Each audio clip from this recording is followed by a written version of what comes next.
Have you ever looked up at the moon and felt like it was watching you back? Like it held a secret just for you? For 11-year-old Mira, the moon was an old friend. Every night, she'd climb onto her rooftop just to say hello to its steady, comforting glow. But one night, something was different. As Mira gazed up, she noticed tiny golden specks blinking on the moon's surface. These weren't the usual craters or shadows she knew so well. They looked like lights in windows. She rubbed her eyes, thinking she was imagining things, but the lights were still there. And then, one of them blinked, almost as if it was waving hello. Mira's heart skipped a beat. What was happening up there? The next evening, she returned to her rooftop, but this time, she brought her telescope. Peering through the lens, she saw the lights shimmering even brighter, flickering in distinct patterns. It was almost like a secret message, a code sent from across the sky.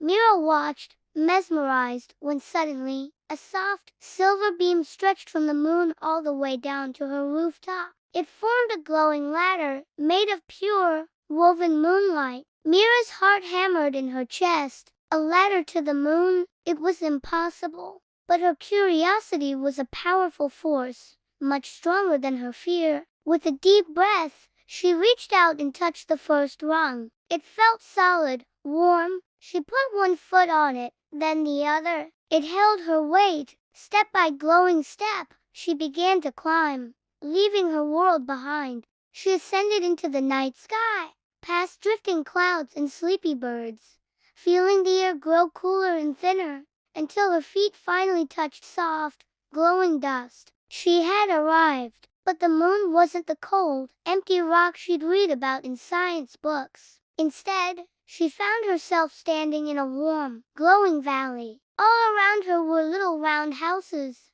adorably shaped like crescent moons and twinkling stars. Colorful lanterns, like captured fireflies, floated gently in the air, casting a magical light. A tiny bell chimed somewhere nearby, and from the shimmering houses, strange and wonderful creatures began to appear. They were moonlings, beings with silver skin that glowed from within, and hair that trailed behind them like stardust. One of them, a small moonling with a ponytail that looked just like a comet's tail, bounced forward, her eyes wide with excitement. "Welcome, Earth traveler," she chirped, her voice like tiny bells. "I'm Luma. We've been waiting for you." Mira blinked in astonishment. "Waiting? For me?" Luma nodded so eagerly that her starlit ears wiggled. "Yes, you saw our lights. Only children with brave hearts and open minds can see them."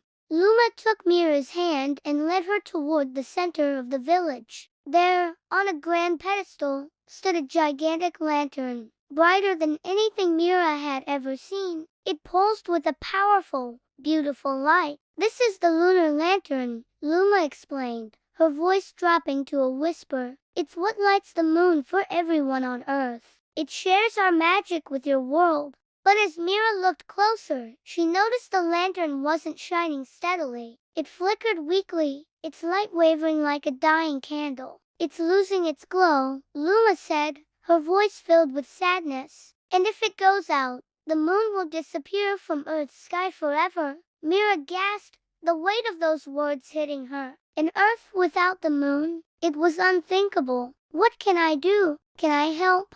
she asked, her voice full of determination. Luma's face brightened instantly. "That's why you're here," she exclaimed. Luma explained that the lantern was powered by a very special magic. It needed a globtel, a rare moon flower that only bloomed when a brave visitor from another world arrived. She handed Mira a small, shimmering map that looked like it was woven from constellations. "Globetals grow at the very highest point on the moon," Luma said, pointing to a sparkling peak on the map. "But be careful. The path only appears to someone who truly believes in the moon's magic."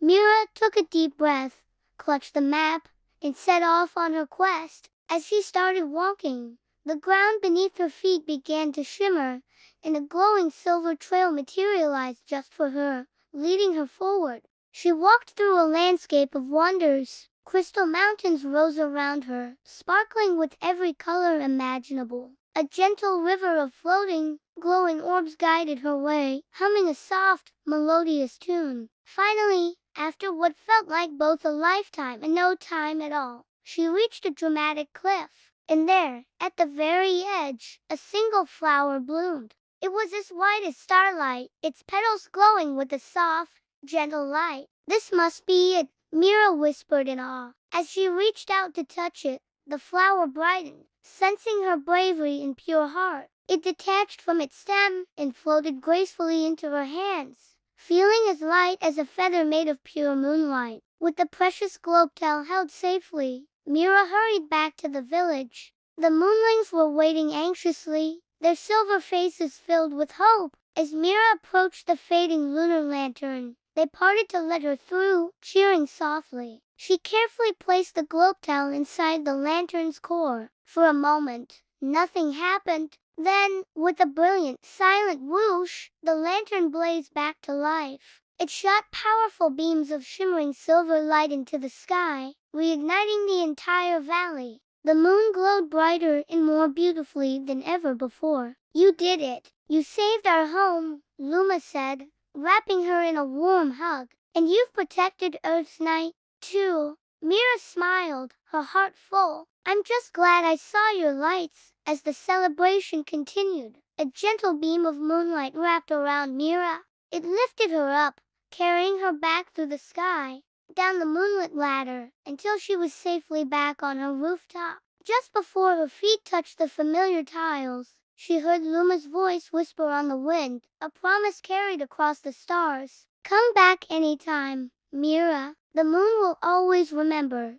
Mira looked up. The moon was whole and bright again, and on its surface, the little lights blinked once, twice, 3 times the secret code just for her. She grinned. She now knew the moon's greatest secret. It wasn't just a rock in the sky. It was a home, a village full of friends, and she would always keep its secret safe, until the night the moon needed her again. Thanks for watching. Don't forget to like, subscribe, and hit the notification bell for more magical stories. See you next time.